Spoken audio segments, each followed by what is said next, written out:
안녕하세요. 간상을 알기 쉽게 풀어드리는 공부하는 간상의 홍선생입니다. 오늘은 시청자의 요청으로 인해서 혼자 사는 남자 호라비 간상에 대해서 알기 쉽게 풀어드리도록 하겠습니다. 호라비 간상애들은 여러 가지 특징이 있는데요.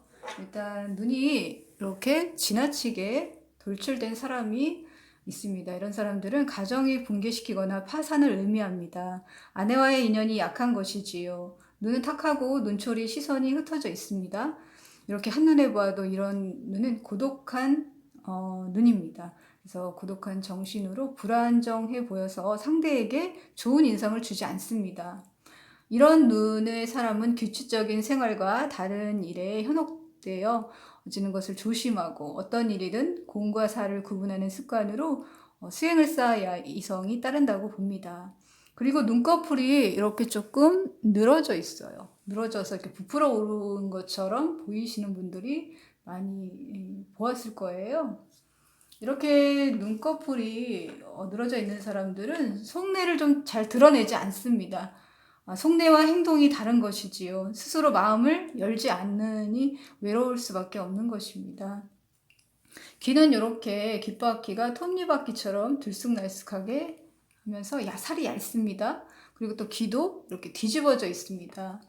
또 얇은 귀는 건강이 약하고 톱니바퀴처럼 이런 귀는 돌발적이고 불행을 피하기 위해서 항상 웃는 습관으로 옷을 단정히 입고 다른 사람의 말을 기울여야 하는 습관이 필요합니다. 그래야 이성이 따를 수 있다고 봅니다. 고독함을 피할 수 있는 것이지요. 또 뾰족한 귀는 고독한 귀입니다. 그래서 고집이 세고 성격이 날카롭고 상대의 의견을 주의 깊게 듣도록 경화한 자세를 갖추어야 하겠습니다. 그리고 또 이렇게 끊어진 눈썹, 그리고 흐린 눈썹, 그리고 눈썹은 이렇게 형제도 보지만 가족의 관계도 살피는 곳인데요. 눈과 눈 사이가 눈썹이 이렇게 자라고 있잖아요. 이런 눈썹은 아내와 인연이 약합니다. 결혼을 해도 사이가 나쁘고 성격이 급해서 출세에 좋지 않은 영향을 미치는 것이지요. 끊어진 눈썹도 의견이 맞지 않는 형상이니 이별할 때에는 반드시 눈썹 중간이 끊어지는 것처럼 나뉘어진다고 합니다. 그리고 또 이렇게 뾰족한 입은 자기 주장이 너무 강해서 잘 고쳐지지가 않습니다. 이래저래 상대의 결점만 눈에 띄고 일방적으로 불만이 늘 가득 차 있는 사람이 많습니다. 상대의 홍담과 시시비비와 비난과 잔소리는 스스로 지옥을 고독함을 자초하는 형국으로 자신을 스스로 깨닫고 상대를 좋은 마음으로 보는 습관을 들여야 할 것입니다. 또 이렇게 콧대가 좀 이렇게 휘어져 있어요. 휘어진 코는 금전적으로 부침이 살면서 심한 사람으로 콧방울에 이렇게 점도 있는 경우가 많은데 이는 금전적으로 손해를 의미합니다. 코가 또 낮은 경우도 많습니다. 그리고 또 콧장등이에 뼈마디가 솟으면 배우자와 이별하는 것을 암시하는 것입니다. 코가 또 혼자 지나치게 커도 배우자의 운이 적습니다. 또 자식이 있어도 화합하지 못합니다. 의지할 수도 없는 것이지요. 일생에 한 번은 큰 파탄을 겪는다고 합니다. 코가 휘어진 코는 인생에 부침이 많고 여러 번 파탄을 경험하는 관상이니 교정하는 것을 권해드립니다. 또 콧방울에 없는 사람은 운세가 약해서 가족과 인연이 없고 외롭고 쓸쓸하다고 합니다. 또 정면에서 봤을 때 이렇게 콧구멍이 조금 보이는 경우가 많습니다. 이런 코는 손해를 많이 보는 코입니다. 그리고 코가 엎드리듯이 이렇게 굽어 있는 코, 엎드리듯이 굽어 있거나 또 이렇게 굴곡이 있거나 계단형이 코거나 이런 코들은 배신을 암시하는 것입니다. 누군가에게 배신을 당할 수 있으니 주의하는 것이 좋습니다. 인생에 힘든 일이 많고 고독한 생활을 하는 경우가 많다고 봅니다. 또 광대만 이렇게 지나치게 혼자 너무 광대만 지나치게 크거나 또 피부가 귤껍질처럼 이렇게 구멍이 송송송송 나 있거나 콧등에 이렇게 세로주름이 있거나 피부가 너무 지나치게 하얗거나 얼굴이 너무 엄격하게 생겼거나 눈동자가 노랗거나 머리털이 붉은 남자, 그 밖에 쥐눈의 형상을 가진 자는 좀 외롭고 고독할 수 있는 혼자 사는 관상이라고 합니다. 또 이렇게 한눈에 봐도 이렇게 각진 턱은 자기 주장이 강하고 옹고집스러운 사람이 많습니다. 단순하고 사고력이 얕은 경향이 있어서 당장의 일만 생각하고 판단하는 경향이 많습니다. 사교성이 별로 없어 인간으로서의 큰 그릇을 크다고 보지는 못합니다. 융통성이 부족해서 원리 원칙을 너무 따지니까 자기의 고집으로 고독할 수 있는 것이지요. 정도 좀 부족한 면이 있습니다. 누구에게나 지는 것을 싫어함으로 이혼 가능성이 아주 크다고 봅니다. 또 인중에 상처나 이렇게 점이 있는 남자는 인중이 중간에 이렇게 점이 있는 것은 결혼을 빨리 하지만 이혼한 후에 재혼을 암시하는 것입니다. 점이 없다가도 생기는 경우에는 재혼하는 것을 암시한다고 보면 됩니다. 인중이 짧은 사람도 끈기와 사려가 부족하여 또 작은 일에도 잘 놀라고 그런 사람으로 오랫동안 사람과 교제하기가 힘든 성향으로 고독할 수 있는 것입니다. 또 눈 옆에 부분이 여기가 첩첩궁이잖아요. 눈 옆에 첩첩궁은 아내와 남편을 보는 곳인데요. 눈에 띄게 함몰돼 있거나 함몰됐다는 것은 이렇게 푹 꺼진 거예요. 이게 함몰돼 있는 사람은 처와 연이 약하다고 봅니다. 눈 옆에 자글거리는 잔주름, 상처, 점이 있는 경우에도 이성운이 없거나 문제가 많다고 봅니다.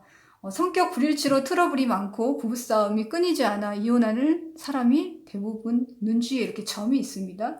그리고 첩첩궁이 어두우면 성적으로 이성관계가 없는 것으로 봅니다.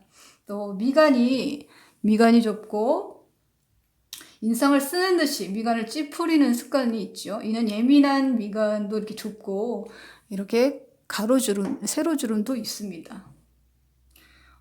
이렇게 성격이 좀 조급한 성향이 있는 것이죠. 상대를 있는 그대로 인정하고 보는 습관을 들이고 본인이 불행한 마음에서 오는 것을 빨리 인지하여 그렇게 인지를 빨리 해야지 고독한 인생이 되지 않도록 수행을 많이 쌓아야 할 것입니다. 이는 본인이 예민함과 습관에서 오는 것이지요.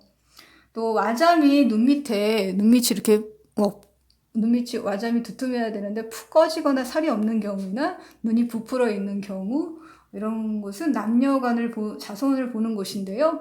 기색이 없고 살이 없고 꺼지는 등 결함이 있으면 자손이 적은 것으로 자손에 근심이 있고, 그리고 고독하여 자손은 운이 없는 것으로 봅니다.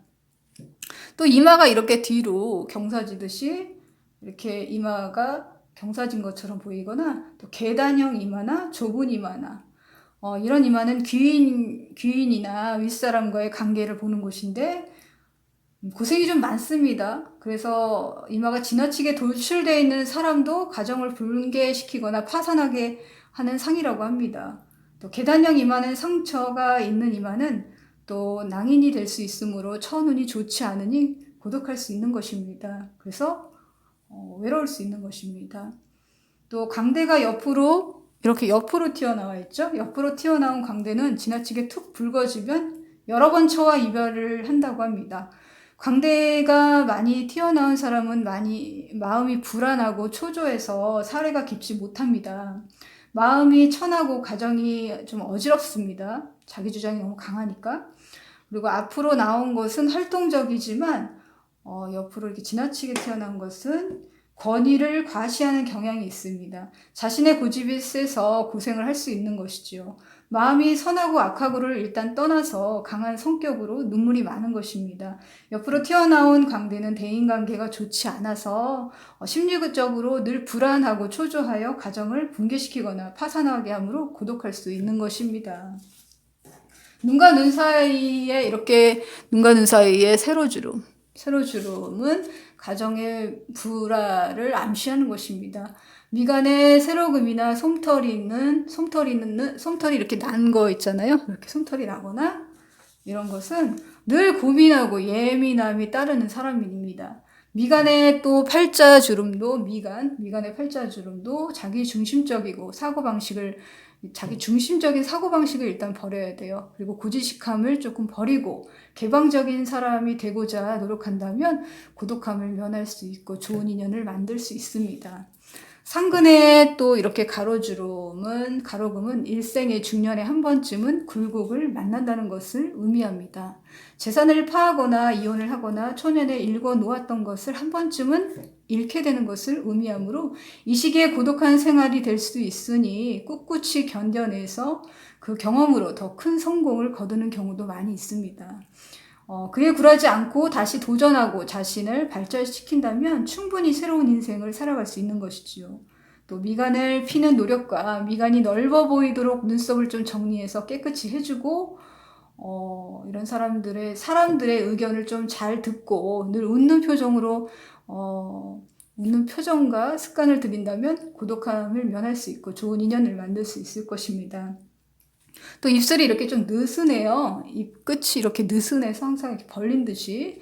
또 입이 또 이렇게 튀어나온 입은, 또 입꼬리가 뒤집혀져 있거나 튀어나온 입은, 이런 입은 항상 질투나 시기심이 많은 입이에요. 그래서 그런 마음을 갖고 있는 것을 그대로 드러나는 형상으로 남 탓이 많고 모든 불만족스럽고 불행하다고 생각하는 마음이 이런 입모양의 형상이 되므로 당연히 이성이 따르지 않는다고 봅니다.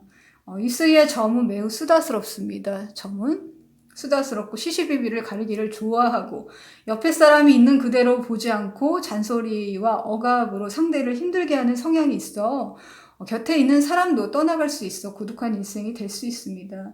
다른 사람의 외모를 보고 꼭 한마디를 해야 하거나 참견하길 좋아하며 아이들에게도 지적하길 좋아하고 자신을 다시 바라보고 인정해서 좋은 말과 행동으로 좀 상대에게 칭찬으로 있는 그대로 보고 좀 솔직하고 담백하게 말하는 습관을 들여서 많은 수행을 쌓아야 그 고독함을 면할 수 있습니다.